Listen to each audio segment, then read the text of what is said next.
Tem muito a ver com o tema do debate, mas tem a ver com o que a gente está falando agora. Eu publiquei um artigo, acho que foi em março de 2003 ou 2004, agora não me lembro. Tinha acabado de assumir o ministro da Previdência e a primeira proposta que ele fez foi aumentar a contribuição previdenciária em 3%, 1,5% para os empregados e 0,5% para os patrões. Eu escrevi um artigo chamado Ministros Sinistros,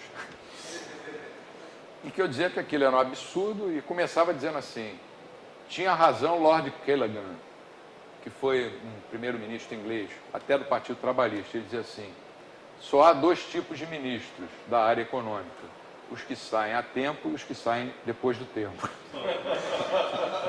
Eu começava o artigo assim e dizia que aquilo era um absurdo, que a carga já era pesada demais e tal.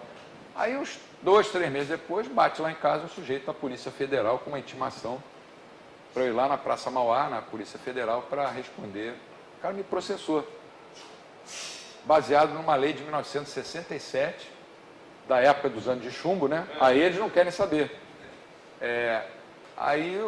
Na época, o jornal me deu assistência jurídica, um advogado que, por sinal, gostava de ler meus artigos, eu dei sorte, que é liberal, que é cristão como eu. Ele falou: não dá bola para isso não, deixa comigo. Aí, toda hora, chegava uma intimação, eu nunca fui na Polícia Federal. Um dia eu falei: eu estou cansado disso. A minha mulher ficava preocupada, porque Polícia Federal é um negócio que assusta, né?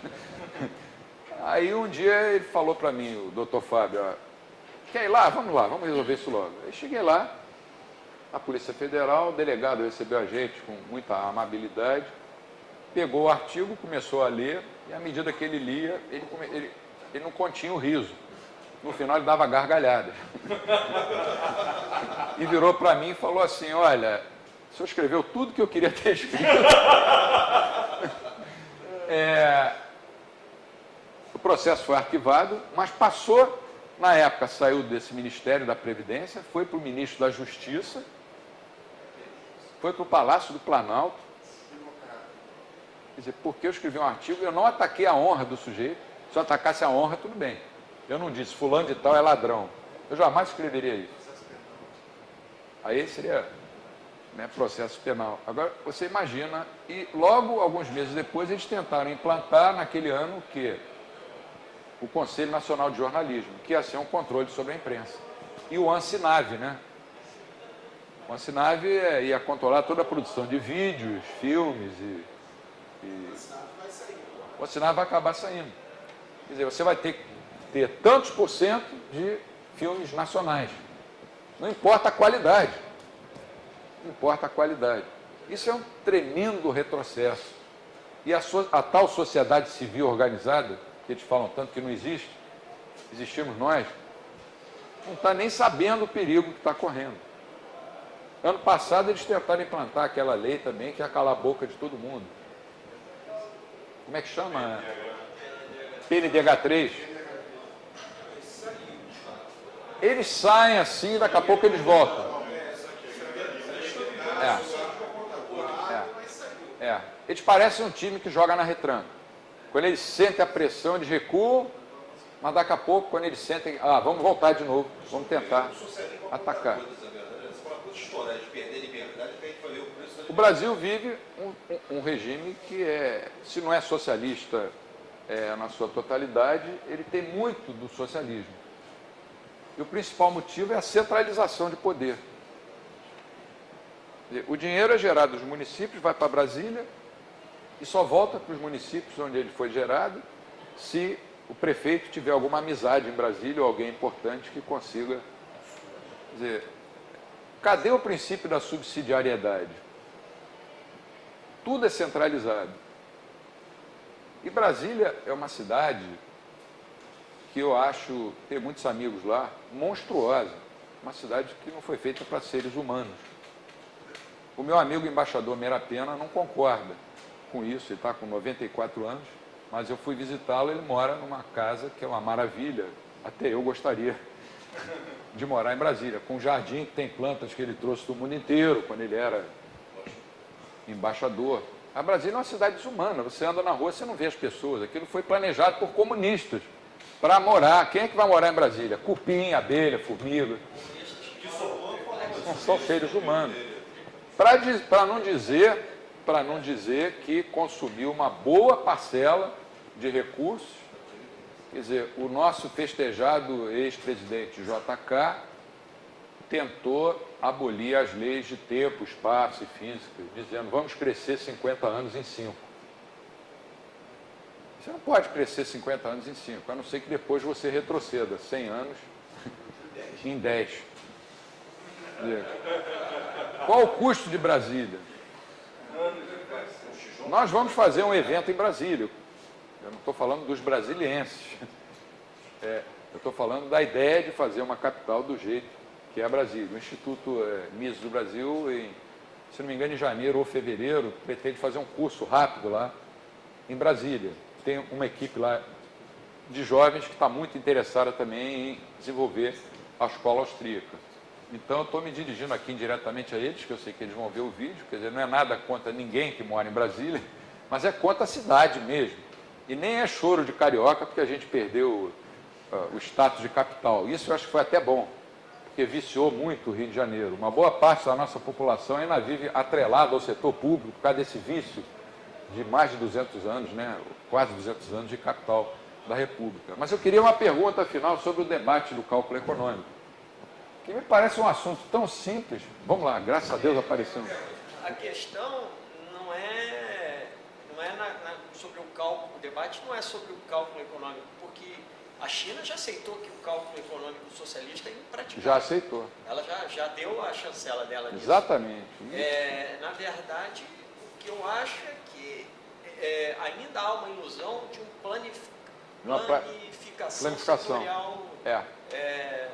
Não sei, o que o senhor poderia complementar? Não, eu concordo com você. Essa disciplina que você falou, como é que chama? Planificação.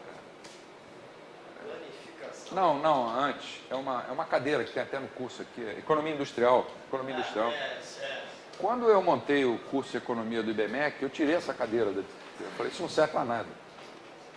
Porque o que é uma política industrial? É você escolher quem vai ganhar, e está escolhendo também quem vai perder. Quem é que escolhe isso? São pessoas que são santas, que só pensam no bem do país, ou são pessoas que vão ganhar com isso? Né? Eu sou contra as políticas industriais porque, além delas interferirem no processo de mercado, elas vão provocar uma descoordenação no sistema de preços, elas vão favorecer grupos em detrimento de outros. Agora, o resultado final aparece com o PIB crescendo, as pessoas acham que isso é um sucesso, mas daqui a alguns anos os efeitos dessas políticas vão ser revertidos, se os austríacos estiverem corretos. Então, podemos fazer um breve intervalo de 1h30. Em 10 minutos, nós voltamos. Bem, uma frase que eu achei interessante destacar do Mises, naquele primeiro artigo dos anos 20, o cálculo econômico sobre o socialismo. Pode ser tentador fazer, por meio de analogias, estimativas e valorações individuais para determinados grupos de produção no Estado socialista. Mas isso seria totalmente impossível, pois cada cálculo econômico para cada seção individual da mesma empresa, só pode ser feito se houver um livre mercado de formação de preços. É exatamente nas transações de mercado que os preços de mercado a serem tomados como base para todos os cálculos são formados para todos os tipos de bens e mão de obra empregados. Onde não há um livre mercado, não há mecanismo de preços. E sem o mecanismo de preços, é impossível haver um cálculo econômico. Simples, direto, rasteiro, um canto, bem colocado, fora do alcance do goleiro.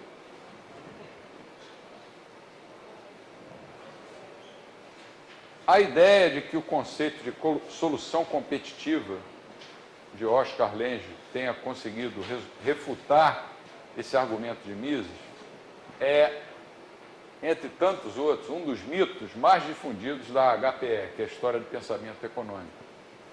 Se você pegar um livro de história de pensamento econômico,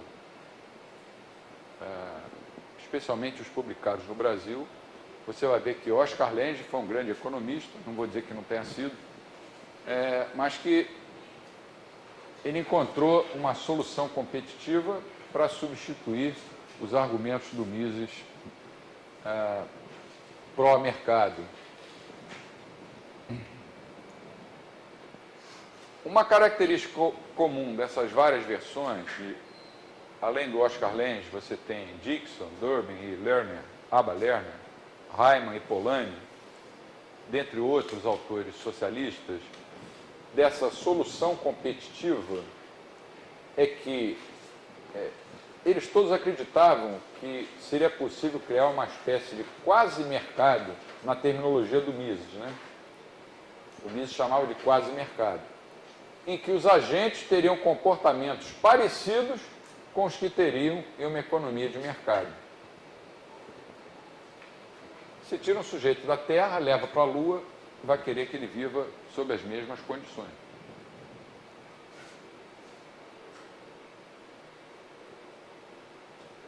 Então eles queriam criar um mercado, um conceito de mercado artificial. Qual é a grande falácia, o grande erro desses autores, e dos atuais que ainda acreditam nisso? É que poderia existir um certo grau de competição entre uma série de monopólios ou trustes que, sob controle dos sindicatos ou do Estado, seriam uma coluna vertebral para a organização econômica do socialismo. Vocês já ouviram falar nisso várias vezes em vários países, inclusive no nosso, né? Você vê só a ideia. Poderia haver um grau de competição se os sindicatos ou uma coluna vertebral do Estado assumisse o papel dos agentes coordenadores dos mercados. A grande ilusão de Oscar Lange foi acreditar que era possível simular, a palavra é bem essa, simular, um estado final ao qual tenderiam os preços de mercado, que ele chamou de preços paramétricos. É mais um conceito de preço aí que você tem. O que é um preço paramétrico? É um preço determinado dentro do gabinete, que, embora não tendo sido determinados pelo livre mercado, permitiriam o cálculo econômico racional, porque incorporariam as informações relevantes e necessárias para isso. Lê essa frase de novo, eu espero. Não sei se dá para ler aí de trás, acho que dá, né? Você está simulando um estado final para o qual tenderiam os preços de mercado. E esses preços seriam os preços paramétricos. Eles não foram determinados pelo livre mercado, mas iam permitir o cálculo econômico racional, porque iam incorporar as informações relevantes e necessárias. Quer dizer, é claro que a formulação de Lange demonstra um desconhecimento absoluto de que os mercados são processos que tendem ao equilíbrio, mas que não alcançam o equilíbrio.